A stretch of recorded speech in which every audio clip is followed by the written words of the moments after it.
Joined by James Turnowski, head of emerging tech at the Consumer Choice Center. James, I'm sure you already know how excited I've been to talk to you about this one. You know I love some good legal drama. What is the strongest case that the states are making against Meta? Because there are several accusations enclosed within this single lawsuit. Yeah, thanks for having me, Marley. I think that when we're looking at it, overarching, it is focused on these design features that they have, whether that's infinite scroll or autoplay. They've also talked about, obviously, the presence of underage kids under the age of 13 being on these platforms prevalently, even though, obviously, that is not supposed to be happening underneath existing law.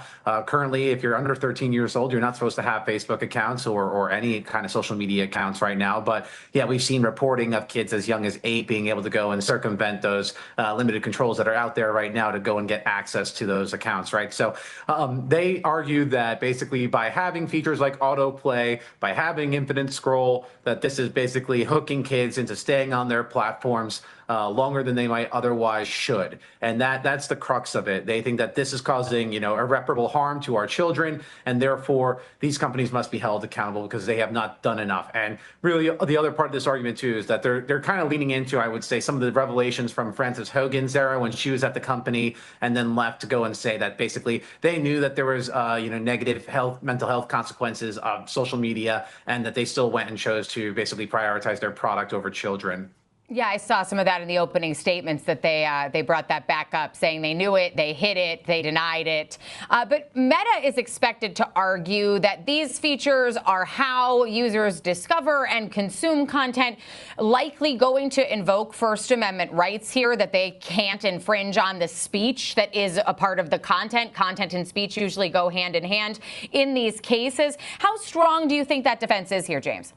I mean, in my opinion, I think it's very strong because at the end of the day, if we're looking at infinite scroll and autoplay, right, like those features in of themselves are not addictive. Because if we were just going to go and take it and autoplay, paint drying on wall, or infinite scrolling where it's like you're always getting, paint drying on wall no matter how far you scroll, those features would not be popular. But it's because those features are going and connecting users with other users' content, their speech, talking about whatever things they care about.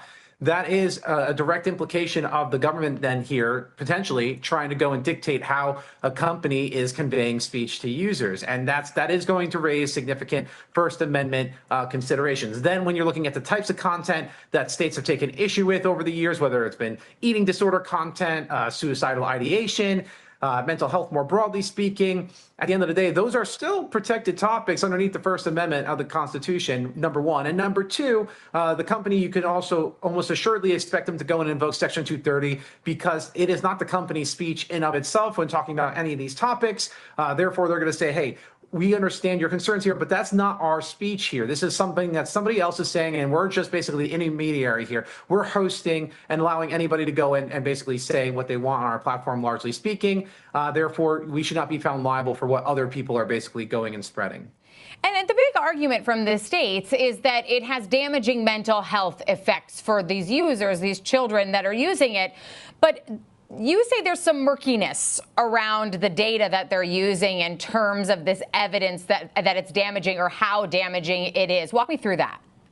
Yeah, I think ultimately when it comes down to looking at the data around kids and mental health and social media, the ultimate issue here is that when we talked about it, they basically treated it as a monolithic kind of issue where they're looking at social media and blaming it as the be-all, end-all of mental health issues. And whereas there are a litany of reasons that can go and explain why kids are, feeling the way that they are. Noticeably, we were having a period of low mental health kind of issues on the report there, and we could just be reverting back to the mean.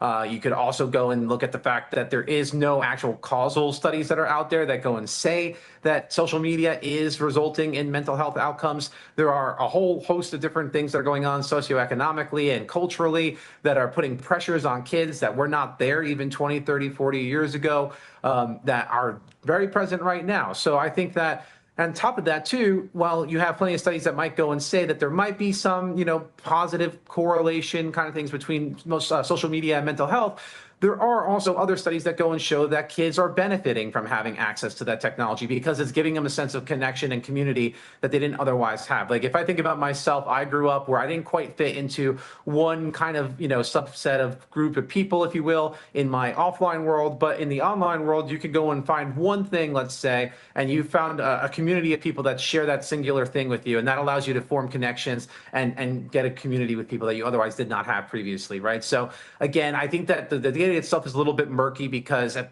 is something where I think there is no causal link that's been established, and that there is actually some positive effects too of this technology. Like anything else, use it in basically in any kind of responsible amount, if you will, right? Like the more you use anything, I think that's always like something that you should have a little bit of caution around, but it is not in of itself an addictive technology. And James, the potential financial exposure here is enormous. Meta's estimating it between $1.3 and $1.4 trillion, which is its current market cap right now, while the states put it closer to $200 billion. How realistic are those numbers? Yeah, I think that you are certainly looking at the minimum of hundreds of billions of dollars in fines, and that is problematic. But that's not really even the biggest risk that the company faces here, right? That's money, and obviously no company wants to go and shell out large kinds of fines in terms of that expectation for them if they lose that case. But really the bigger issue is the remedy, right? So if the states get their way, they want to go and force Meta to go and basically take these features off their platform, and those features are certainly a big part of their engine that is driving their advertising revenues coming in, and that represents a bigger threat than any fine that you could get found liable for in a court of law. If they have to go and change these features, take them out, that is actually a lot of money that the company has to invest in obviously fixing things. And then on top of that, again, it does go and impact their advertising revenue generation capabilities. If now all of a sudden the way that consumers are interacting with their products has fundamentally changed because they don't have the same kind of user experience anymore. Yeah, right now, Meta is 6 to 8 weeks out from its future determination here in terms of this lawsuit. But if it doesn't go in their favor, I imagine we'll be hearing more about this in terms of appeals and potentially even the Supreme Court, as the broader implications for social media are enormous here. James, really appreciate you joining us to take a closer look.